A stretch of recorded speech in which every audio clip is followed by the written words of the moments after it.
Hello everyone, আশা করি আপনারা সবাই ভালো আছেন। আজকে আমরা শিখব যে 20 সেকেন্ডে কীভাবে একটি ইমেজের ব্যাকগ্রাউন্ড আউট করে দেওয়া যায় এবং এই ইমেজটি পরবর্তীতে আপনারা বিভিন্ন ছবির সঙ্গে লাগিয়ে সুন্দর একটি আপনার মন মতো ইমেজ তৈরি করতে পারবেন।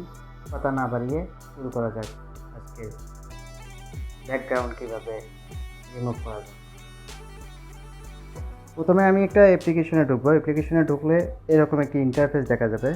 উপরে একটি ক্রিয়েট অপশন রয়েছে, ওখানে ক্লিক করলে আপনার ফোন গ্যালারিতে সরাসরি চলে যাবে এবং আপনার ফোন গ্যালারির যতগুলো ছবি রয়েছে আপনার ফোনে সবগুলো এখানে শো করাবে। আপনি যে ইমেজটি ব্যাকগ্রাউন্ড চেঞ্জ করবেন ওই ইমেজটিতে ক্লিক করলে ছবিটি চলে আসবে এরকম।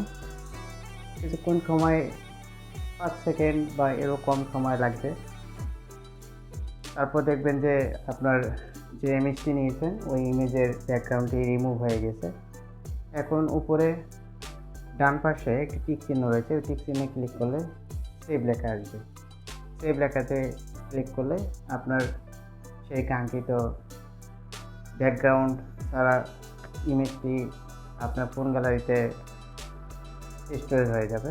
এখন আপনি এই ইমেজটি দিয়ে যারা ইউটিউবে চ্যানেল রয়েছে, দেখা যায় যে থাম্বনেল তৈরি করতে হয়। থাম্বনেল তৈরিতে আপনাদের ছবি যে ইউজ করবেন বা অন্য কারো ছবি ইউজ করবেন, সেক্ষেত্রে আপনারা সহজেই এরকম ব্যাকগ্রাউন্ড রিমুভ করে সহজেই থাম্বনেলের মধ্যে ইউজ করতে পারবেন।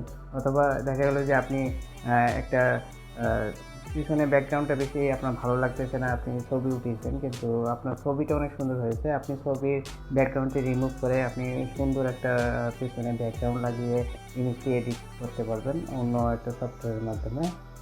তো কথা আজকে এ পর্যন্তই। আশা করি আপনাদের ভালো লেগেছে এই টিপসটি।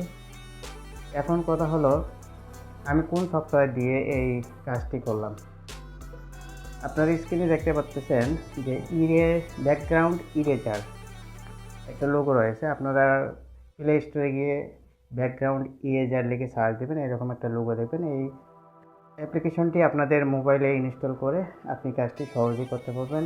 এটি করতে আপনাদের মোবাইলে কোনো নেট কানেকশন লাগবে না বা আদার্স কোনো লগ ইন করতে হবে না। জাস্ট ইনস্টল করলেই আপনারা সহজেই এই কাজটি করতে পারবেন। ধন্যবাদ।